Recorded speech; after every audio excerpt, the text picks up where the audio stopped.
தமிழ்நாட்டில் தற்போது நடந்து கொண்டிருக்கும் 12ஆம் வகுப்பு பொதுத் தேர்வில் தமிழ் உள்ளிட்ட மொழி பாடத்தை மட்டும் 11,430 மாணவ மாணவிகள் எழுதவில்லை என்ற அதிர்ச்சி தகவல் வெளியாகியிருக்கிறது. தமிழ்நாட்டில் இந்த திமுக ஆட்சிக்கு வந்ததிலிருந்தே இது போன்ற நிகழ்வுகள் ஒவ்வொரு ஆண்டும் நடந்து கொண்டுதான் இருக்கிறது. கடந்த 2024ஆம் ஆண்டு +2 பொதுத் தேர்வில் மொழி பாடத்தை சுமார் 12,364 மாணவர்கள் எழுதாமல் ஆப்சென்ட் ஆகியிருந்தார்கள். அதுவே 2023ஆம் ஆண்டு சுமார் 50,000 மாணவ மாணவிகள் தேர்வு எழுதாமல் ஆப்சென்ட் ஆகியிருந்தனர். கடந்த ஆண்டுகளில் இந்த ஆப்சென்ட் செய்தி தமிழகத்தையே அதிரச் செய்திருந்தது. ஏன், எப்படி, எதனால் மாணவர்கள் தேர்வு எழுதாமல் போகிறார்கள், என்ன காரணமாக இருக்கும், யார் இதற்கு பொறுப்பு என்றெல்லாம் ஏராளமான கேள்விகள் எழுந்தன. அப்போது நாங்கள் ஆய்வு செய்வோம், கண்டுபிடிப்போம் என்றெல்லாம் வெறும் வாயில் வடை சுட்டார் பள்ளிக்கல்வித்துறை அமைச்சர் அன்பில் மகேஷ் பொய்யாமொழி. மொழித்தால் எழுதாத மாணவர்கள் பிற பரீட்சைகளும் எழுதாமல் போகும் வாய்ப்பு இருக்கிறது. இவர்கள் திடீரென பரீட்சைக்கு விடுப்பு எடுத்தவர்களாக இருக்க வாய்ப்பில்லை. வகுப்பையே புறக்கணித்திருப்பார்கள். அப்போதே கண்காணித்து வந்திருக்க வேண்டும். மாணவர் ஆசிரியர் இடையிலான இடைவெளி அதிகரிக்கும் போதும் இப்படியான சிக்கல்கள் ஏற்பட வாய்ப்பிருக்கிறது. மொழி தேர்வு என்பது பிற பாடங்களை காட்டிலும் மிகவும் எளிமையானது. எப்படியும் பாஸ் செய்து விடலாம் என மாணவர்களுக்கு நம்பிக்கையை விதைக்கக்கூடியது மொழி தேர்வுகள்தான்.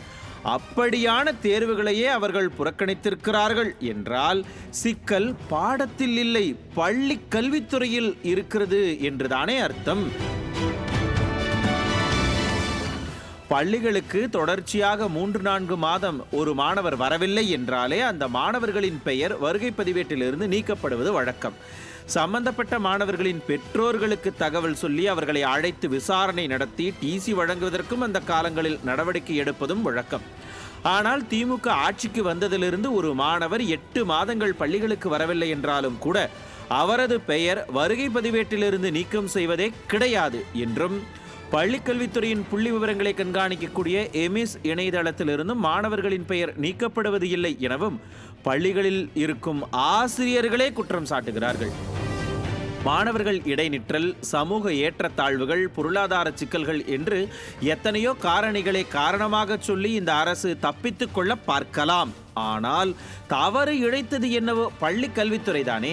இந்த திமுக ஆட்சிக்கு வந்ததிலிருந்து பள்ளிகளில் மாணவர்களின் இடைநிற்றல் அதிகரித்திருக்கிறது, குழந்தை திருமணங்கள் அதிகரித்திருக்கிறது. இதையெல்லாம் மூடி மறைத்துவிட்டு பள்ளிக்கல்வித்துறையில் அமைச்சர் அன்பில் மகேஷ் அப்படி செயல்படுகிறார், இப்படி செயல்படுகிறார் என்றெல்லாம் பாராட்டு பத்திரம் வாசித்துக் கொண்டிருக்கிறார் முதலமைச்சர். கடந்த ஆண்டுகளில் தகுந்த நடவடிக்கை எடுக்காமல் விட்டதன் விளைவுதான் இந்த ஆப்சென்ட் தொடர்வதற்கான காரணம்.